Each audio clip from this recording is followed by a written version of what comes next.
Now, so this is also a touchscreen camcorder. See if I can get a good angle at this. Hold on.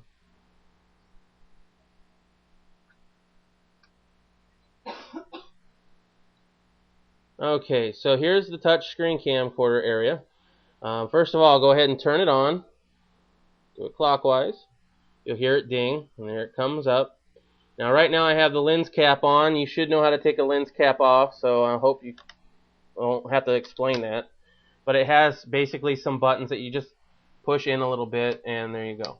Okay, so now bringing this closer, you can see I have a button here and a button here. And then I have this button here that is start and stop. So basically I can start recording by pressing that button, or I can start recording by pressing that button. It's pretty much your choice. So right now it's recording. As you can see, the little REC in the top, it's red. And then when you turn that off, it'll say standby. So I'll go ahead and click this button over here again. It goes back to standby. Now these two buttons are your zoom. So if I want to zoom in, or I can zoom out. However, I never use these buttons. I just want to let you know. I always use the buttons that are on top of here. Right next to the photo button is the zoom in and out. So if you press this way, it zooms in. If you press, or if you do it the other way, oops, it zooms out. So that's the zoom that I use. And of course I always use the record button here. That's up to you. I don't mind what you do. Now I'm going to go ahead, now that I just shot that video, I want to watch it. Okay, so I'm going to push down on this little button here and rotate twice until the light is right there on access, or on that bottom one. And that's on here. I'm going to bring up a little menu.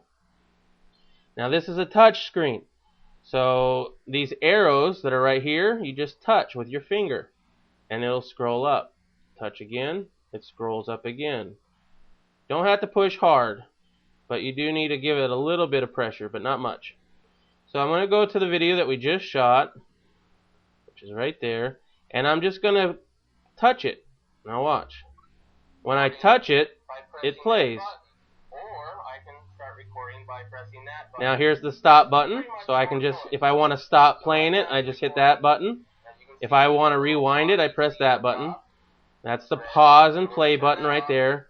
Of course, this is the fast forward button, and these buttons on the side were chapter forward and chapter back. So if I want to go from one video, let's say I'll click this video. This is Kyla, my daughter, singing in church. Now I want to go to the next video in this series. I can just click on this button right here. So I'll do that. And it goes to the next part. Click it again. And there you go. Okay, so now I'm done watching that. So I just go ahead and I hit stop. And that takes me back to the menu where I can go through it like that. Now also, if I want to look at the photos that I took, I would hit that button right there. And if I want to change any settings, I can hit this button right here. But you shouldn't be changing any settings. It should be all fine. Now, if I want to delete the video that I just took because it wasn't very good, you might need to know how to do this. So I'll go up to Edit, which is in the top right. Remember, we're on the access one here. So I'll go up to Edit and I'll push on that just slightly, of course. And it'll bring up a little menu. I can delete, delete date, and delete all, and delete project. Well, I don't have or protect. I'm sorry. So I can protect it so that I don't accidentally delete it. Now that might be helpful, but really, as long as you go through this carefully, you shouldn't have a problem. So I'm going to go ahead and hit delete, and then it's going to want me to choose videos. So what I'm going to do is I'm just going to touch the video that I shot after I hit delete, and you'll notice by touching it, it put a little check mark on it. Now if I scroll up to the other videos, none of them have check marks on them. That's because I don't want to delete them right now, and unless I actually do put a check mark on it, it won't delete it unless it has that check mark. Okay, so now I have the one I want to delete, and I hit the OK button. This is the OK one. Let me see if I can get that in there clearer. Anyway, it says OK. It's in the bottom right, and I click OK. Then it'll ask me delete, and then it'll say delete from playlist 2. So it's asking me a question: do I want to delete it? And if I do want to delete it, do I also want to delete it from a playlist? I will click yes, because I don't want it anymore. Of course, then it takes a little minute or two to delete, depending on how big the file is. So there you go. Now I want to continue to go videotaping some other stuff. So I will go ahead and then once again push down on here, and just once we'll take it all the way back to the top, because it cycles through it. So there we go. Now there are some other features. You can go widescreen, you can do it regular full screen. Unless you're doing something cinematography related, I would stick with the 4:3. So I'm not really going to teach you about that right now. So that's pretty much it. It's pretty self-explanatory, pretty simple. This display does rotate. I'll show you that while I'm at it. It only rotates so far though. So that's the farthest it can rotate that way. And then it'll rotate all the way to where it's totally opposite of the camcorder that way.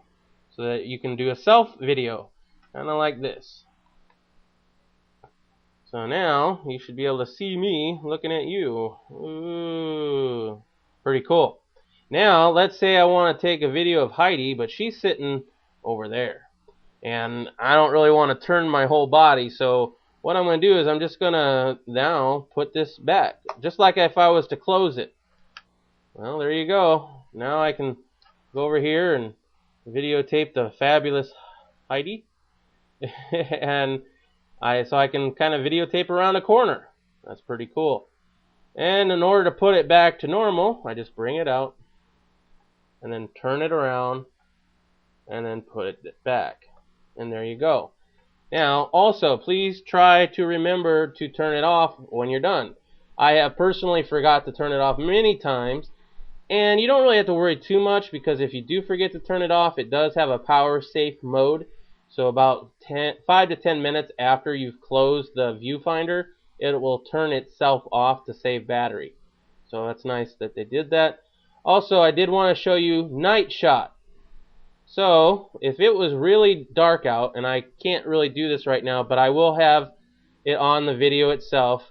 Later I'll have some video from this camcorder in night shot. In this video, basically showing you what night shot is. I can go into a completely dark room and take video. And the way to do that, without any light actually, well, there's a little red light on the camcorder, but you can't really see it. So in order to go to night shot and shoot in the dark, and it looks like infrared kind of footage. It's kind of cool. You just go over here. This is where it says night shot plus, whatever. So you turn it on. Now, please, you really can't have that on during the daytime. I mean, you can, and it looks the same, right? But it is a little washed out, and you really can't tell right now on the webcam that I'm shooting this on. But it is a little washed out. So you'll definitely want to have that off unless it's pretty dark out. So that's something to know about as well. Alright, well, I hope this video is informative. Now stay tuned for a video demonstration of night shot. Okay, so this is my lovely assistant and my lovely wife Heidi. Yeah, pose. Okay, so we're going to show off the night shot. So let's go somewhere dark. Ooh. So I'll follow her, and as you can see, it's getting dark. Now night shot is not on. I'm going to turn off the main light, and you can see how dark that is. That's extremely dark. Well, now I'll turn on night shot, and look at that. Ah! No, that's scary, huh? So there's night shot, and it's pretty cool. You know, it's not the best, but it's definitely pretty good for getting stuff at night. So bye.